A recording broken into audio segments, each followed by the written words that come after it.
नमस्कार दोस्तों, मैं राहुल चौधरी ट्यूटर्स अड्डा यूट्यूब चैनल पर आप सभी का स्वागत करता हूं। जितने भी प्यारे विद्यार्थी हमारे साथ जुड़े हुए हैं उन सभी के लिए बहुत बहुत धन्यवाद। और आज की अपनी जो क्लास होगी फंडामेंटल राइट से संबंधित आर्टिकल 14 से 18 राइट टू इक्वलिटी के संदर्भ में बात कर रहे थे। उनमें हम आर्टिकल 14 और आर्टिकल 15 को पढ़ चुके हैं। एक बार मैं आपको सभी को संक्षेप में बताना चाहूँगा, जितने भी प्यारे विद्यार्थी हमारे साथ रेगुलर जुड़े हुए हैं। आर्टिकल 14 विधिक समानता के अधिकार से संबंधित, विधि के शासन से संबंधित है। उसके दो उपभागों के बारे में हमने चर्चा की थी, एक विधि के समक्ष समानता और एक विधि के समक्ष समान संरक्षण। विधि के समक्ष समानता और विधि के समक्ष समान संरक्षण के बारे में हमने आपको पूरा कंप्लीट बताया था, जो कि आप एग्जाम कोई सा भी दें, आपके एग्जाम के पॉइंट ऑफ व्यू से चाहे कोई सा भी एग्जाम ही क्यों ना हो, बहुत जरूरी है आर्टिकल 14। आर्टिकल 14 के अलावा आर्टिकल 15 पर भी हमने चर्चा की थी और आर्टिकल 15 मैंने आपको क्लियर किया था सोशल इक्वलिटी, सामाजिक समानता या सामाजिक शैक्षणिक दृष्टि के जो पिछड़े वर्ग हैं उनसे संबंधित। और उस आर्टिकल में जो भी 15 में जो भी 6 सब क्लॉज हैं उन सभी पर हमने चर्चा की थी। उसी के साथ साथ आज आर्टिकल 16 पर भी हम चर्चा करने वाले हैं। आर्टिकल 16 पर भी हम कल चर्चा प्रारंभ कर चुके थे और कई ऐसे आर्टिकल थे जिनके बारे में हमने क्लियर किया, जैसे आर्टिकल 16(1), 16(2), 16(3) के बारे में भी हमने चर्चा की। आर्टिकल 16(4) के बारे में हम चर्चा कर रहे थे और उसी संदर्भ में आर्टिकल 16(4) के संदर्भ में हम आगे बात करते हुए आर्टिकल 17-18 की तरफ बढ़ेंगे। और आज आर्टिकल जो समानता के अधिकार हैं, आपके फंडामेंटल राइट्स हैं, मौलिक अधिकार हैं, उनको हम अच्छे से समझने का प्रयास करेंगे। तो गाइस, जितने भी स्टूडेंट हमारे साथ जुड़े हुए हैं जल्दी से जल्दी आ जाइएगा और आर्टिकल 16 को अच्छे से समझें, फिर आर्टिकल 17 और 18 को भी समझना है। जितने भी आर्टिकल हैं आपके, जो आपके एग्जाम के बेसिक, जो भी जीएस, जहां पर भी एग्जाम में फंडामेंटल राइट्स पूछे जाते हैं, उन सभी के लिए मोस्ट इंपॉर्टेंट यहां पर आर्टिकल 16 के बारे में हम चर्चा करेंगे। मैंने आप सभी को क्लियर से समझाया था कि आर्टिकल 16 जो है लोक नियोजन में अवसर की समानता से संबंधित है। मैंने आप सभी को एक बात और भी क्लियर की थी प्यारे विद्यार्थियों, लोक नियोजन में अवसर की समानता का अधिकार। कुछ ऐसे आर्टिकल हैं, जैसे आर्टिकल 14 हुआ, 15 हुआ, 16 हुआ, कुछ ऐसे आर्टिकल हैं जो नकारात्मक हैं, कुछ ऐसे आर्टिकल हैं जो सकारात्मक हैं। उन सभी के बारे में हमने चर्चा की थी, जैसे आर्टिकल 25 से 28 हो या जो भी आर्टिकल हैं जो मैंने आपको बताया कि भारतीय संविधान में 6 मौलिक अधिकार हैं, उन सभी के बारे में हम एक एक से चर्चा कर रहे हैं। तो लोक नियोजन में अवसर की समानता का अधिकार, प्यारे विद्यार्थियों, इसमें 6 सब आर्टिकल थे और उन सभी के बारे में मैंने क्लियर से चर्चा की थी। जैसे अगर हम बात करें तो आर्टिकल 16(1) पर भी हम चर्चा कर चुके हैं, 16(2) पर भी हम चर्चा कर चुके हैं, 16(3) पर भी हम चर्चा कर चुके हैं। लेकिन आर्टिकल 16(4) जो है, जो कि भारतीय राजनीति में सर्वाधिक विवादित रहा है प्यारे विद्यार्थियों, उसके संदर्भ में चर्चा करेंगे। फिर आर्टिकल 16(5) जो है इसके बारे में चर्चा करेंगे और आर्टिकल 16(6) जो है इसके बारे में चर्चा करेंगे। तो जितने भी प्यारे विद्यार्थी हैं, जो पिछली कल की क्लास हुई थी उनमें हम आर्टिकल 16(3) पर चर्चा कर चुके थे और आर्टिकल 16(4) पर चर्चा भी कर चुके थे। लेकिन आर्टिकल 16(4) में प्यारे विद्यार्थियों 2 आर्टिकल जोड़े गए हैं जिनके बारे में आप सभी को स्पष्ट रूप से समझना होगा। और यही आर्टिकल 16(4) भारतीय राजनीति में सर्वाधिक विवादित भी रहा है और आज भी विवादित रहता है। तो इसलिए आर्टिकल 16(4) क बोलूं या आर्टिकल 16(4) बोलूं, प्यारे विद्यार्थियों, बात एक ही है। तो आर्टिकल 16(4) क जो है या आर्टिकल 16(4)(a) जो है उसके बारे में समझने का प्रयास करें सभी विद्यार्थी मेरे साथ जो भी हैं। तो आर्टिकल 16 की जो रूपरेखा है, आर्टिकल जो 16 है वो ये है, लेकिन इसके बारे में हमें जानना होगा। तो देखते हैं कौन कौन से विद्यार्थी हमारे साथ जुड़े हुए हैं। विराट सैनी जी, सर जी पॉलिटिकल की कितनी क्लास हो चुकी हैं? भाई विराट भाई, आपको क्लियर कर देता हूं, पॉलिटिकल की देखिएगा फिलहाल रीट के अकॉर्डिंग क्लासेस चल रही हैं, लेकिन रीट के अलावा अगर हम बात करें तो ये जो टॉपिक है, चाहे आप पुलिस कांस्टेबल से लेकर आईएएस तक का एग्जाम दो तो भी यहां से क्वेश्चन पूछे जाते हैं। तो जहां इंडियन पॉलिटी है, जहां संविधान है प्यारे विद्यार्थियों, वहां सभी एग्जाम के पॉइंट ऑफ व्यू से महत्वपूर्ण है। फिलहाल हम रीट के सिलेबस में जो जो टॉपिक हैं उन टॉपिकों पर चर्चा कर रहे हैं। बात आपके फंडामेंटल राइट्स की कर रहे हैं, यानी कि अगर आप तैयारी भी ना करो तो भी आपको अपने फंडामेंटल राइट्स, मौलिक अधिकारों की जानकारी होना आवश्यक है। तो जितने भी विद्यार्थी हमारे साथ जुड़े हुए हैं उन सभी के लिए धन्यवाद।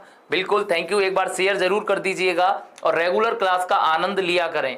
तो जैसे आर्टिकल 16(4) के बारे में मैंने आपको बताया था कि आर्टिकल 16(4) जिसमें कहा गया है कि जो भी सामाजिक, शैक्षणिक या आर्थिक दृष्टि से जो भी पिछड़े वर्ग के लोग हैं उनको सरकारी नौकरियों में आरक्षण का प्रावधान, यानी उनके लिए राज्य विशेष प्रावधान कर सकता है। तो उसी संदर्भ में ये आर्टिकल 16(4) विवादित रहा।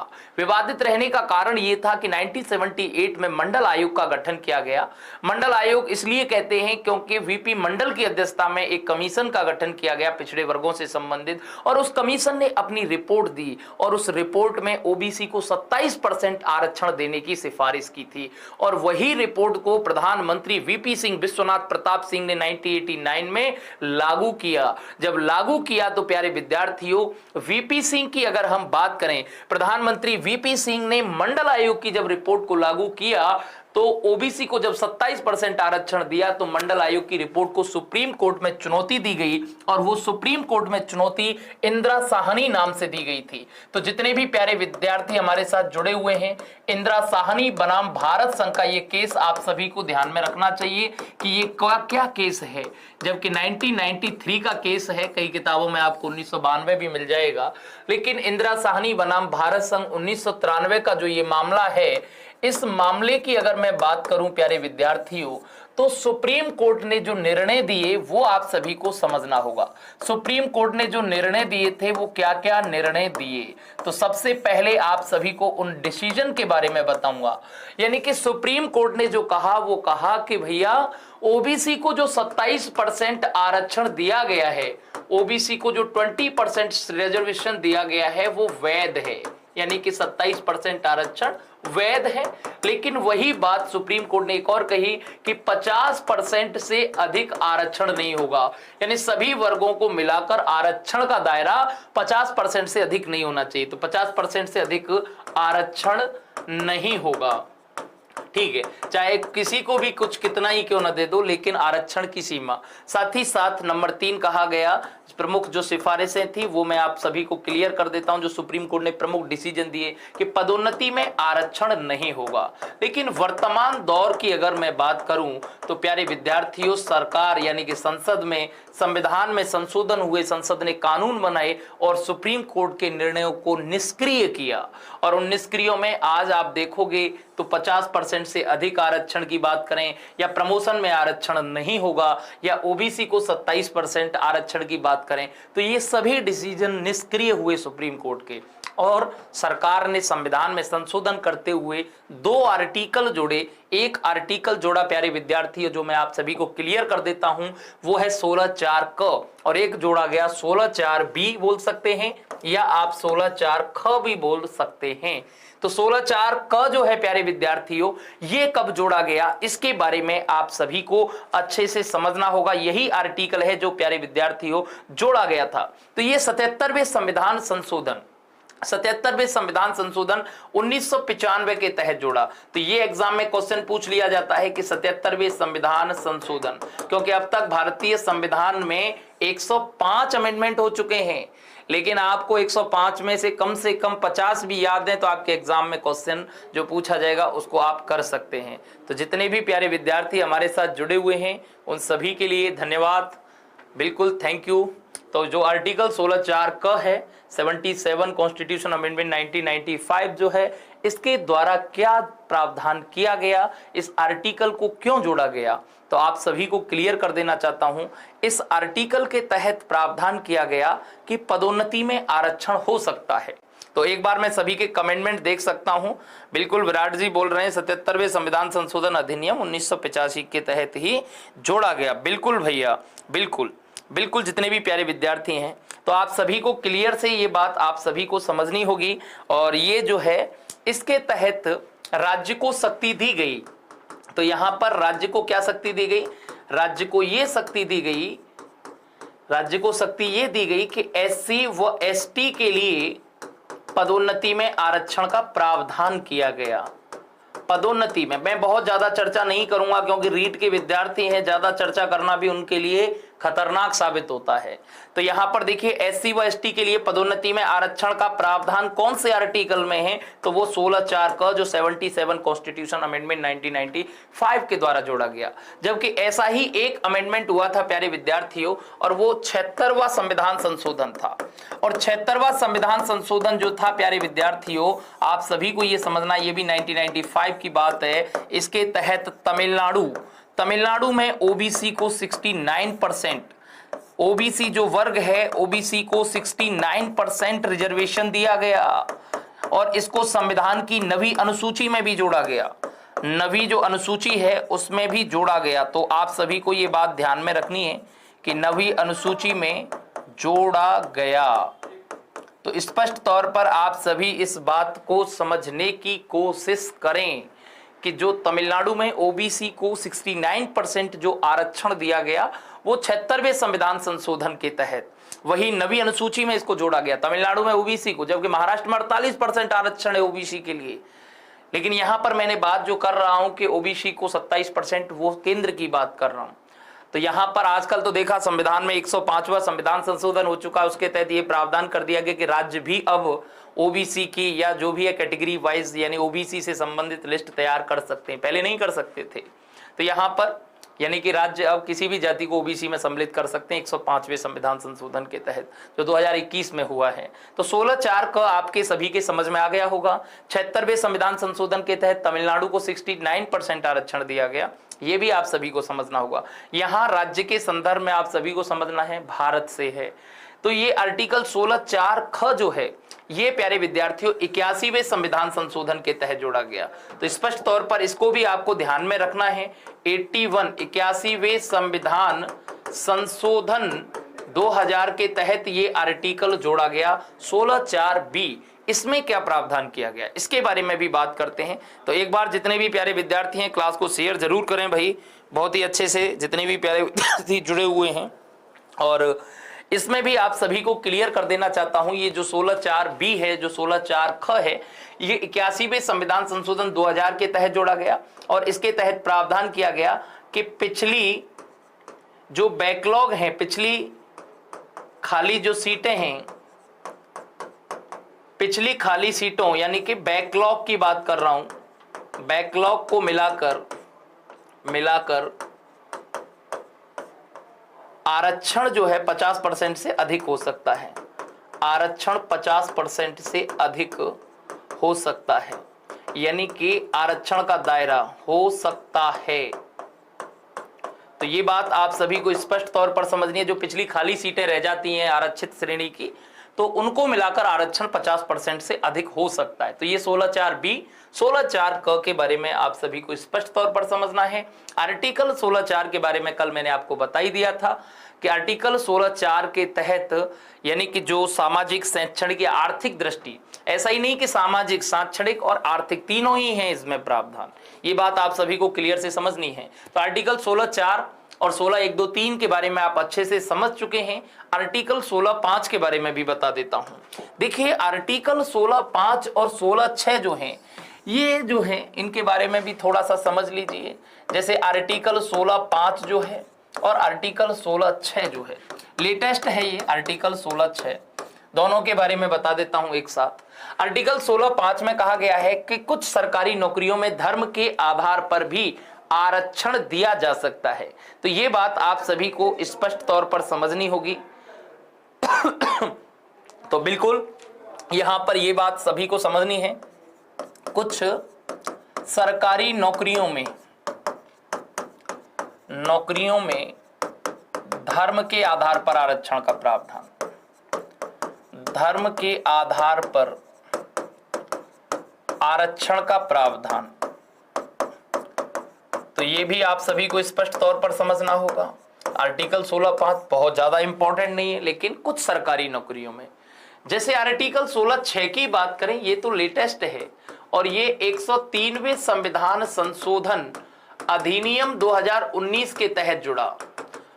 और इसके तहत यानी कि आप सभी को समझना होगा कि इसमें क्या प्रावधान किया गया, तो वो आप सभी जानते हैं, मैंने आपको कल भी बताया था। आर्टिकल 15(6) भी जोड़ा गया था, ऐसे ही 16(6). तो यहां पर सरकारी नौकरी जो हैं, सरकारी नौकरियों में जो सवर्ण गरीब हैं, जो जनरल कैटेगरी के गरीब हैं, सवर्ण गरीब जो हैं, सवर्ण गरीबों को ईडब्ल्यूएस इकोनॉमिक वीकर सेक्शन के आधार पर, ईडब्ल्यूएस के आधार पर 10% आरक्षण का प्रावधान किया गया। 10% आरक्षण का प्रावधान। और हमारे राजस्थान सरकार ने तो क्या कर दिया है कि जिनकी आय 8 लाख रुपए से सालाना कम है वो सभी सवर्ण, यानी कि जो जनरल कैटेगरी के हैं जिनकी सालाना इनकम 8 लाख से कम है वो सवर्ण गरीब की श्रेणी में आएंगे।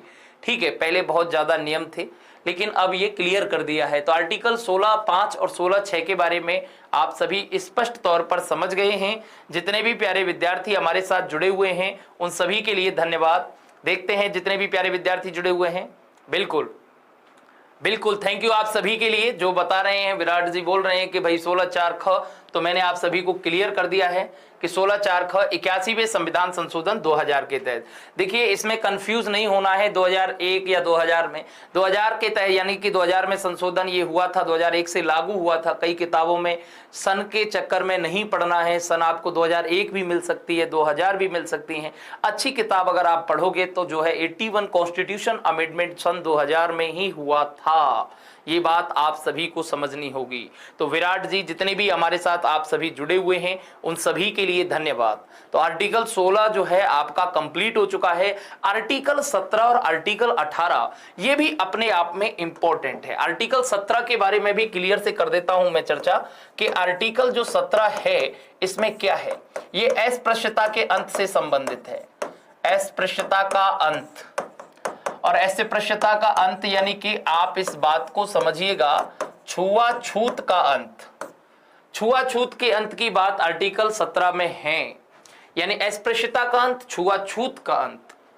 अब इस आर्टिकल को आप समझना है। ये एक अपने आप में पूर्ण अधिकार है, ये बात आप सभी को समझनी होगी। पूर्ण अधिकार है, इसका कोई अपवाद नहीं है, इसका कोई अपवाद नहीं है। और आप सभी जानते हैं कि भारत में प्राचीन काल से अस्पृश्यता, छुआछूत एक समस्या रही है। और इसी कारण स्वतंत्रता आंदोलन के समय भी कई ऐसे महानुभाव थे जिन्होंने छुआछूत का विरोध किया। चाहे वो राजा राम मोहन राय के द्वारा हो, चाहे वो स्वामी दयानंद सरस्वती के द्वारा हो, चाहे वो प्यारे विद्यार्थी ज्योतिबा फुले के द्वारा हो, चाहे वो डॉक्टर BR अम्बेडकर के द्वारा हो, चाहे EP रामास्वामी पेरियार नायकर साहब के द्वारा ही क्यों ना हो। तो उन सभी के बारे में मैं क्लियर से एक बात चर्चा करूंगा जिन लोगों ने विरोध किया। तो यहां पर सबसे पहले ब्रह्म समाज के बारे में, आर्य समाज की स्थापना की गई स्वामी दयानंद सरस्वती के द्वारा। सत्यशोधक समाज, और इसके अलावा अगर कहें तो बहिष्कृत एकीकृत सभा, आत्मसम्मान आंदोलन। तो देखिएगा ब्रह्म समाज की स्थापना 1828 में राजा राम मोहन राय के द्वारा की गई। राजा राम मोहन राय। इसके अलावा 1875 में स्वामी दयानंद सरस्वती के द्वारा की गई भैया। इसके अलावा सत्यशोधक समाज की स्थापना 1878 ज्योतिबा फुले के द्वारा स्थापना की गई। और बहिष्कृत एकीकरण की सभा प्यारे विद्यार्थियों 1924 में डॉक्टर BR अम्बेडकर के द्वारा की गई। Doctor BR Ambedkar. इसके अलावा आत्मसम्मान आंदोलन EP रामास्वामी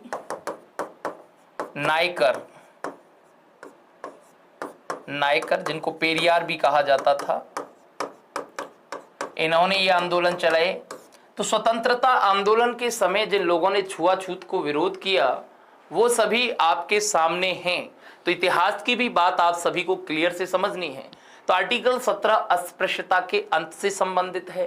छुआछूत से संबंधित है। यानी कि आर्टिकल 17 जो है, जैसे प्रस्तावना में कहा गया है कि प्रतिष्ठा एवं अवसर की समानता, यानी कि प्रतिष्ठा का मतलब गरिमा में जीवन से किसी भी नागरिक के अधिकारों का हनन नहीं होना चाहिए। कोई भी नागरिक अपने आप को छोटा या ठगा हुआ महसूस न करे, और उसी को रोकने के लिए अस्पृश्यता के अंत का अधिकार लोगों को दिया, छुआछूत के अंत का।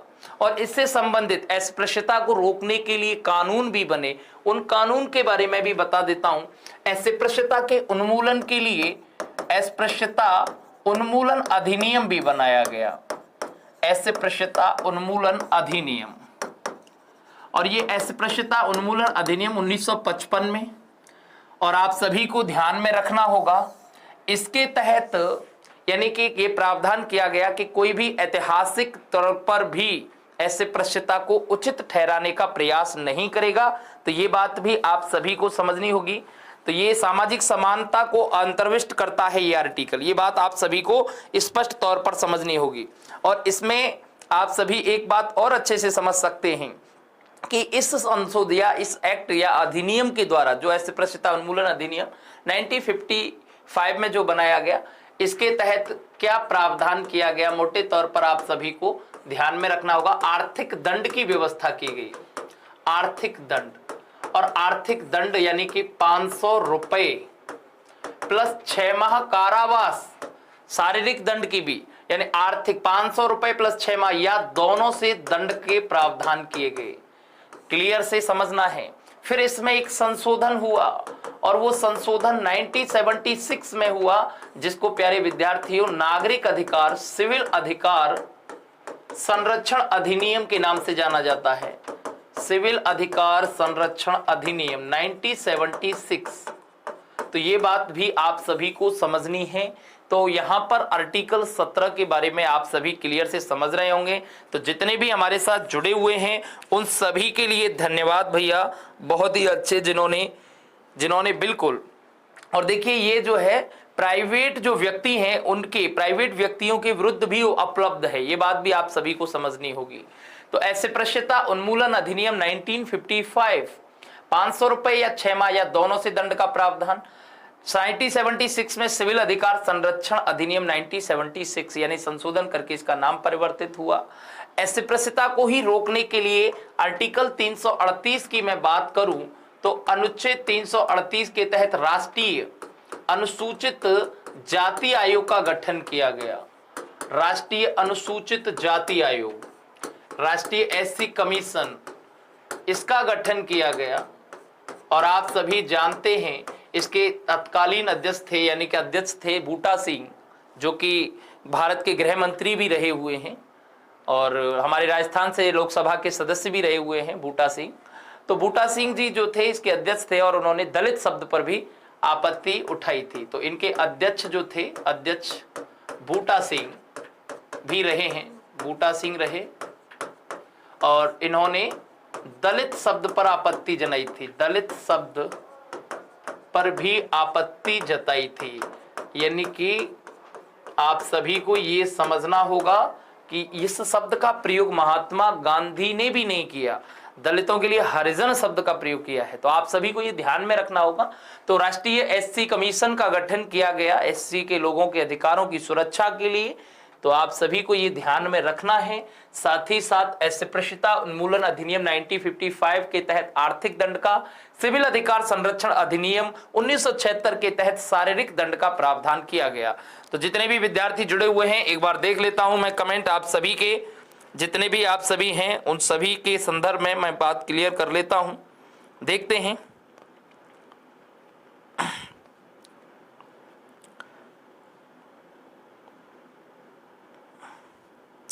बिल्कुल, थैंक यू आप सभी के लिए, जितने भी विद्यार्थी हमारे साथ जुड़े हुए हैं।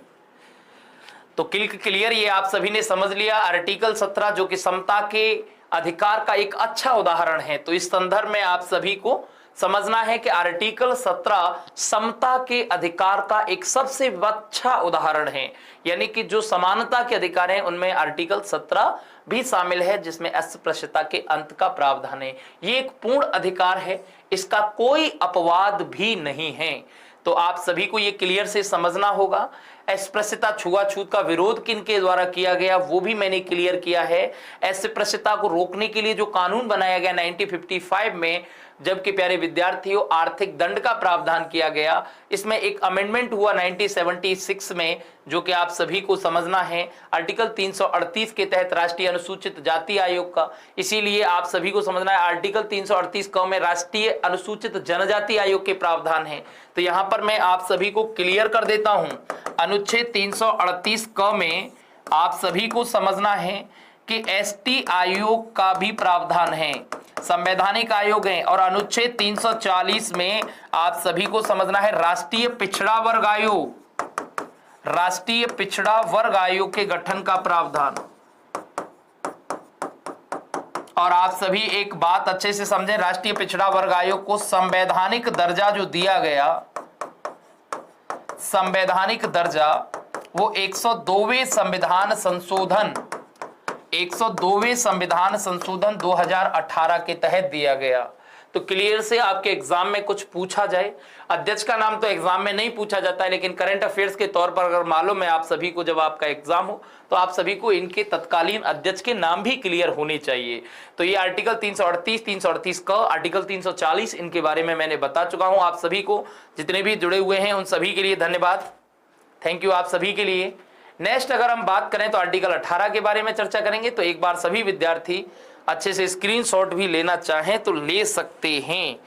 कारण ये है क्योंकि आर्टिकल 17 अपने आप में इंपॉर्टेंट है। तो देखते हैं जितने भी प्यारे विद्यार्थी हैं, बिल्कुल थैंक यू आप सभी के लिए।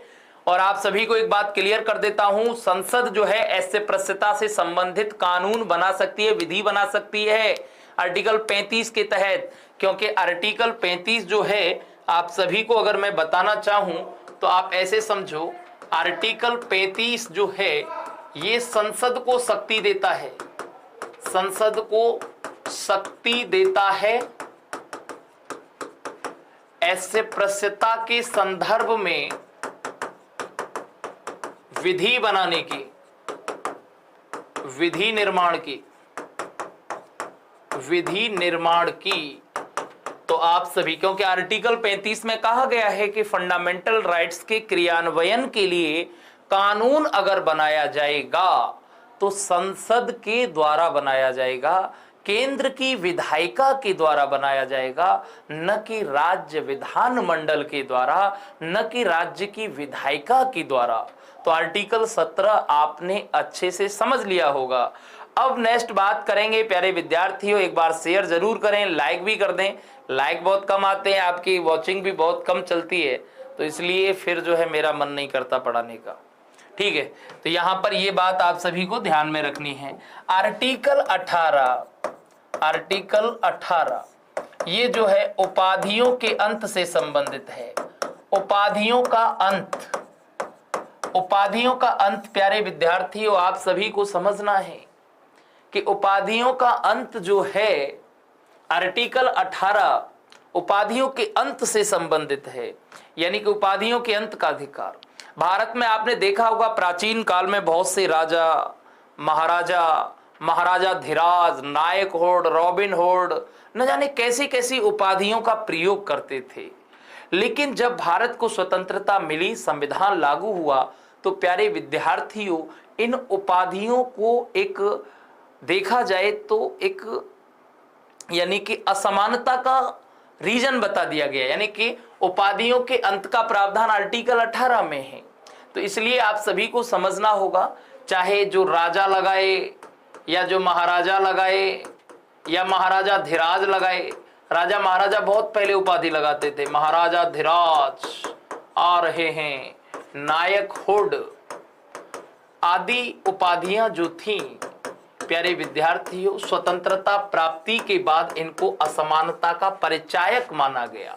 तो स्पष्ट तौर पर यह बात आप सभी को समझनी है, स्वतंत्रता के पश्चात असमानता का परिचायक माना गया, असमानता का परिचायक माना गया, परिचायक माना गया।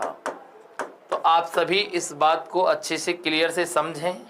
तो मेरा कहने का मतलब ये है कि आर्टिकल जो 18 है जिसमें उपाधियों के अंत की बात कही गई है, तो उपाधियों के अंत का तात्पर्य आप सभी को समझना है कि आर्टिकल 18 जो कि समानता के, समता के अधिकार का एक अच्छा उदाहरण है, जिसमें उपाधियों के अंत की बात कही गई कि भैया जो राजा महाराजा, महाराजा धिराज, नायकुट जैसी उपाधियों का प्रयोग करते हैं, यह समानता का परिचायक है।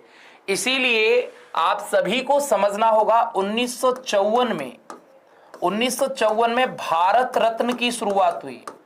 भारत रत्न, पद्म विभूषण, ये पुरस्कार देने प्रारंभ किए गए।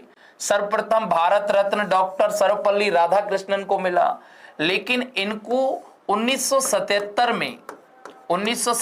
में ये यानी कि पुरस्कार देना या पुरस्कार जो भी है 1977 में पुरस्कार ये प्रदान करना बंद कर दिया गया। लेकिन 1980 में इंदिरा गांधी जी ने, जो प्रधानमंत्री थी, 1980 में पुनः प्रारंभ कर दिया गया और इस समय प्रधानमंत्री जो थी वो इंदिरा गांधी थी और जो देना बंद किया वो, प्यारे विद्यार्थियों, जनता पार्टी की सरकार थी और यहाँ पर पीएम जो थे मोरारजी देसाई थे, मोरारजी देसाई। इनको देना बंद कर दिया और उसी संदर्भ में आप सभी को क्लियर से समझना है, मामला सुप्रीम कोर्ट में पहुंचा और सुप्रीम कोर्ट में मामला जो पहुंचा तो वो बालाजी राघवन के नाम से पहुंचा। तो ये आपको केस ध्यान में रखना है, बालाजी राघवन बनाम भारत संघ, बनाम भारत संघ, 1996 का मामला है। और इस मामले में सुप्रीम कोर्ट ने जो निर्णय दिया, न्यायालय ने जो निर्णय दिया था, निर्णय जो था न्यायालय का वो क्या था, वो आप सभी को समझना है। न्यायालय ने निर्णय दिया कि भारत रत्न शिक्षा सेना संबंधी उपाधियां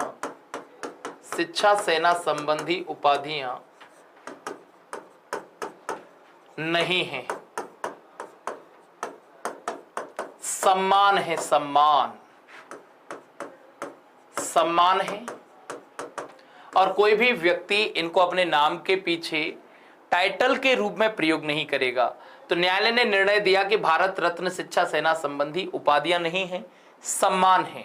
और इसी आर्टिकल 16 को अगर आप अच्छे से समझने का प्रयास करें तो आप सभी को क्लियर कर देता हूं कि आर्टिकल 18 जो है इसमें क्या प्रावधान है। जैसे आर्टिकल 18 फर्स्ट देखोगे कि उपाधि शब्द के अंतर्गत नहीं आते हैं, ये सम्मान है।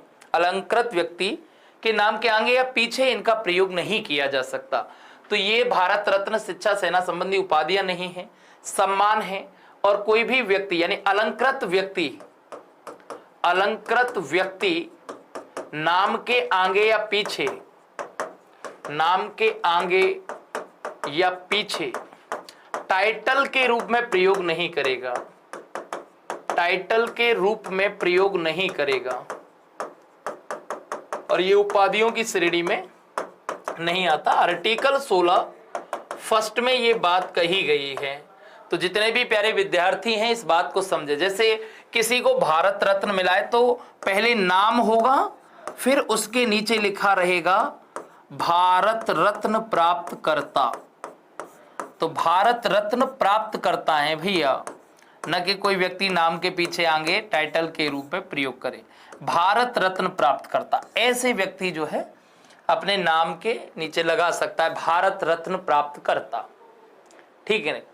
तो कुल मिला के आर्टिकल 18 को आप सभी ने समझने का प्रयास किया, लेकिन आर्टिकल 18 में जो है वो आप सभी को क्लियर कर देना चाहूंगा कि आर्टिकल 18 में 4 सब क्लॉज हैं, उनके बारे में मैं स्पष्ट रूप से चर्चा करूंगा। अनुच्छेद 18,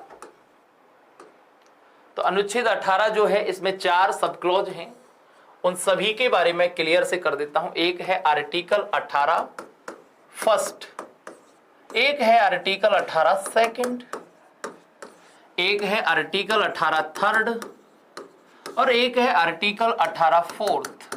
क्या प्रावधान है एक एक बात को अच्छे से समझाने का हम प्रयास करेंगे। तो जितने भी प्यारे विद्यार्थी हमारे साथ जुड़े हुए हैं उन सभी के लिए धन्यवाद। तो प्यारे विद्यार्थियों, आर्टिकल 18 जो है उसमें क्या कहा गया है कि राज्य जो है वो सेना या प्यारे विद्यार्थियों शिक्षा, जिसे विद्या बोल सकते हैं, एजुकेशन बोल सकते हैं, एकेडमिक बोल सकते हैं, तो इस सम्मान के सिवाय कोई उपाधि प्रदान नहीं करेगा। तो राज्य जो है, राज्य सेना यानी मिलिट्री,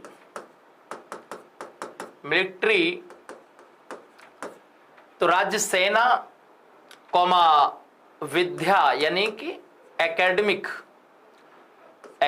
आप सभी समझें एकेडमिक, तो राज्य सेना विद्या के सिवाय कोई उपाधि प्रदान नहीं करेगा। तो ये बात आप सभी को समझनी। आर्टिकल 18 फर्स्ट में कहा गया। अब आर्टिकल 18 सेकंड में कहा गया है कि कोई भी भारतीय नागरिक किसी विदेशी राज्य से उपाधि धारण नहीं करेगा। तो ये भी आप सभी को समझना है। तो यहां पर देखिए, कोई भारतीय नागरिक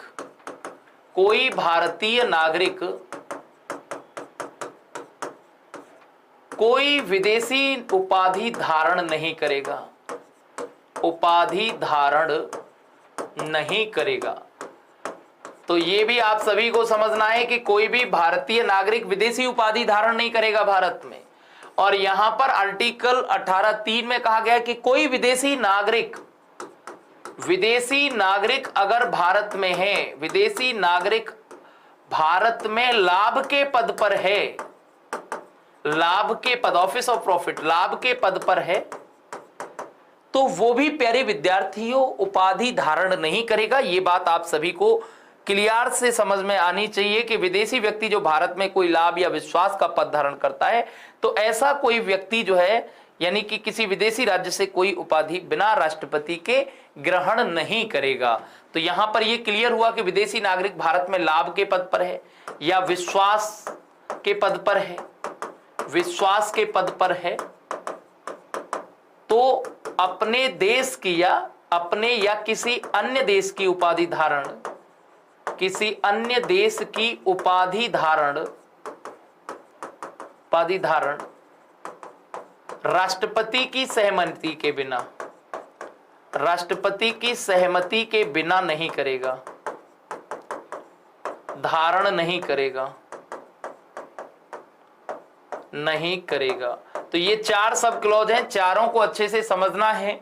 और आर्टिकल 18(4) जो है प्यारे विद्यार्थियों, इसको भी आप सभी को समझना है और वो भी आप सभी को क्लियर से मैं बताना चाहूंगा कि जो भी आर्टिकल 18(4) है इसमें स्पष्ट कहा गया है कि कोई अगर भारतीय नागरिक, उसे कहीं किसी विदेश से कोई भेंट मिली है या उसे कोई सम्मान मिला है, यानी कि अगर कोई उसे उपाधि मिली हो, चाहे उसे कोई भेंट मिली हो, तो भी प्यारे विद्यार्थियों आप सभी को समझना होगा, चाहे भेंट मिली हो, चाहे कोई उपलब्धि मिली हो, चाहे कोई पद मिला हो, तो वो भारत में बिना राष्ट्रपति की अनुमति के उसको धारण नहीं करेगा। तो आर्टिकल 18(4) जो है इसको भी समझा देते हैं क्लियर।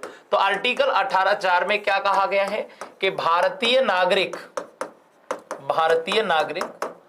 अगर किसी भारतीय नागरिक को विदेश में कोई भेंट मिली हो, कोई पद मिला हो, कोई उपलब्धि मिली हो, उपलब्धि भी मिली हो, उपलब्धि प्रदान की गई हो,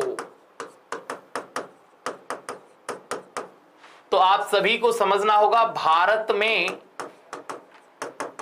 बिना राष्ट्रपति की अनुमति के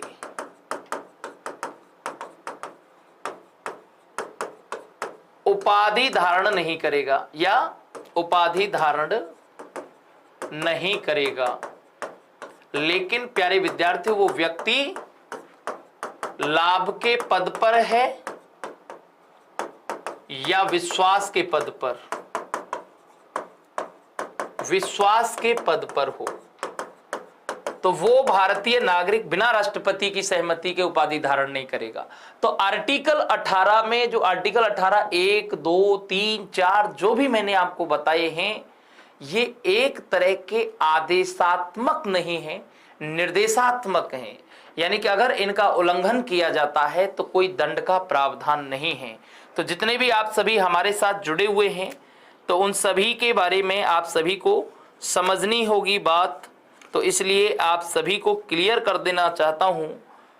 तो मेरा कहने का मतलब, आर्टिकल चाहे 18 हो जिसमें राज्य सेना विद्या के सिवाय कोई उपाधि प्रदान नहीं करेगा, कोई भारतीय नागरिक कोई विदेशी उपाधि धारण नहीं करेगा, और कोई विदेशी नागरिक भारत में लाभ के पद पर है या विश्वास के पद पर है, तो भी प्यारे विद्यार्थियों वो बिना राष्ट्रपति की अनुमति के सहमति के धारण नहीं करेगा। और आर्टिकल 18 जो 4 है इसके बारे में भी मैंने क्लियर कर दिया है। तो आप सभी आर्टिकल 18(4) को भी समझें कि अगर कोई भारतीय नागरिक को विदेश से कोई भेंट, उपलब्धि, पद, पोस्ट मिल रही हो, कोई भेंट मिल रही हो प्यारे विद्यार्थियों, या कोई, यानी कि भेंट का मतलब प्रेजेंट होता है, और उपलब्धि यानी कि कोई जो है एमोलुमेंट मिल रहा हो, कोई ऑफिस पद मिल रहा हो, तो वो भारत में बिना राष्ट्रपति की सहमति के अगर लाभ के पद पर है या प्यारे विद्यार्थियों वो एक तरीके से यानी कि विश्वास के पद पर है, तो वो उसको धारण नहीं करेगा।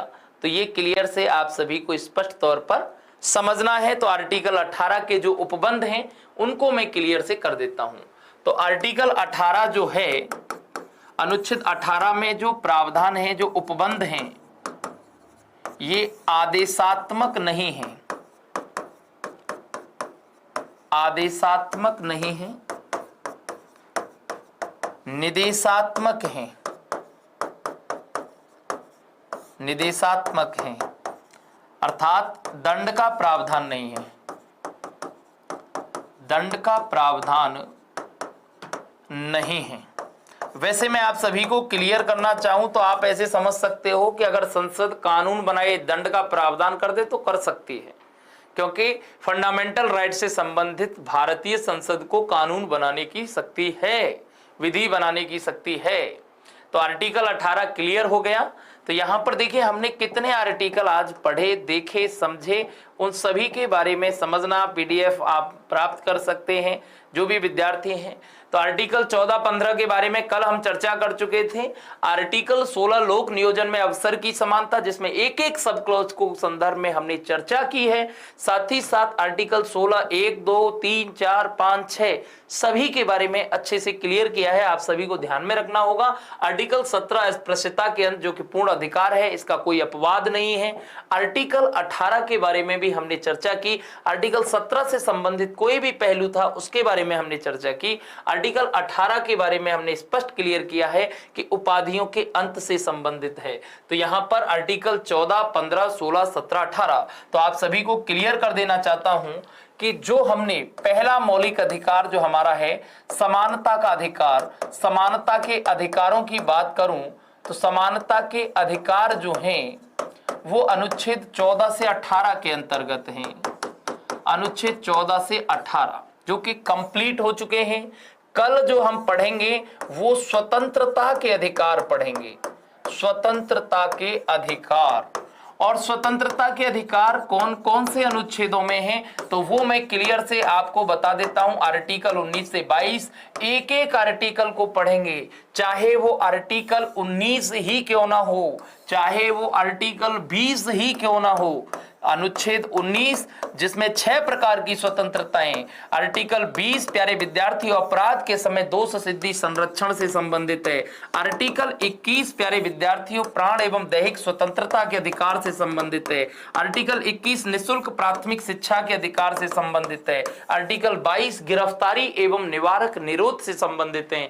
तो इन सभी आर्टिकल को समझने का प्रयास करेंगे। तो जितने भी विद्यार्थी हमारे साथ जुड़े हुए हैं सेशन को शेयर जरूर करें, लाइक भी करें, कमेंट भी करें अगर अच्छा आपको लग रहा है तो। उसी के साथ साथ कल हम इन आर्टिकल पर एक व्यापक और विस्तृत चर्चा करने वाले हैं। तो जितने भी विद्यार्थी हमारे साथ जुड़े हुए हैं उन सभी के लिए धन्यवाद, नमस्कार।